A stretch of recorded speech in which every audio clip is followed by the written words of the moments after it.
What's the meaning of cabin cruiser?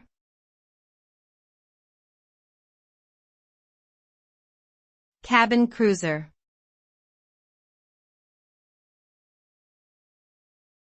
Cabin cruiser.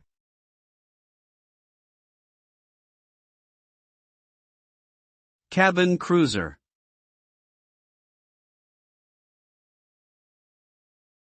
Cabin cruiser.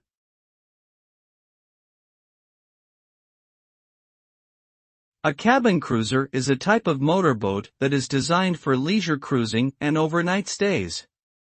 It typically features a cabin or sleeping quarters, a galley or kitchen area, and a bathroom or head.